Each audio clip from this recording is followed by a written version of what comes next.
કોલકાતામાં ટ્રેની તબીબ પર રેપ અને હત્યાના વિરોધમાં સમગ્ર ભારતમાં વિરોધ પ્રદર્શન ચાલી રહ્યા છે અને ત્યારે આજે આઈએમએ દ્વારા તબીબી સેવા બંધ અને રેલી સહિત સૂત્રોચ્ચારનો કાર્યક્રમ યોજવામાં આવ્યો હતો, જેમાં સાબરકાંઠા જિલ્લાની મુખ્ય જીએમઈઆરએસ સિવિલથી રેલી યોજવામાં આવી હતી, જેમાં વિવિધ સૂત્રોચ્ચાર સાથે જિલ્લાના તમામ તબીબો જોડાયા હતા।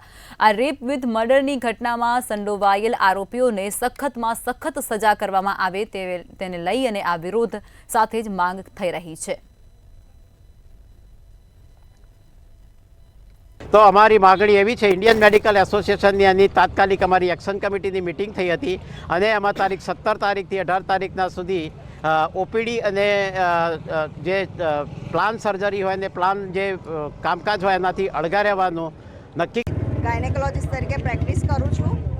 अत्यारे जे मुद्दो हाल चाली रह्यो छे 9 ऑगस्टे जे छोकरीने આપણે પશ્ચિમ બંગાળમાં કલકત્તામાં એને જે એની પર બળાત્કાર થયો, એનું મર્ડર કરી નાખ્યું, એ બહુ જ ખરાબ ઘટના છે।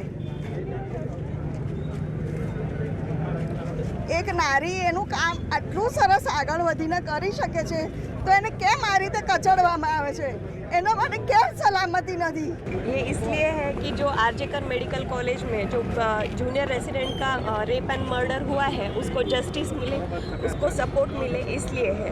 दूसरा ये कि वर्क प्लेस पे सेफ्टी फीमेल के लिए बहुत ज़रूरी मुद्दा है, जिस पे गवर्नमेंट ने कुछ स्टेप्स लेने चाहिए और ऐसे हीनियस क्राइम में जल्दी से कोई डिसीजन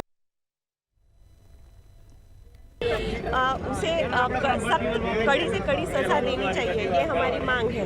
दूसरा, डॉक्टर्स इतना 36 आवर्स वर्क कर रहे हैं, उसके लिए कोई रूल्स एंड रेगुलेशन नहीं है, तो वर्किंग आवर भी डॉक्टर्स के लिए फिक्स होने चाहिए। इंडिया में इसमें कोई भी रूल रेगुलेशन या लॉ नहीं है, इसलिए हमने स्ट्राइक कॉल ऑन किया है। कोमल।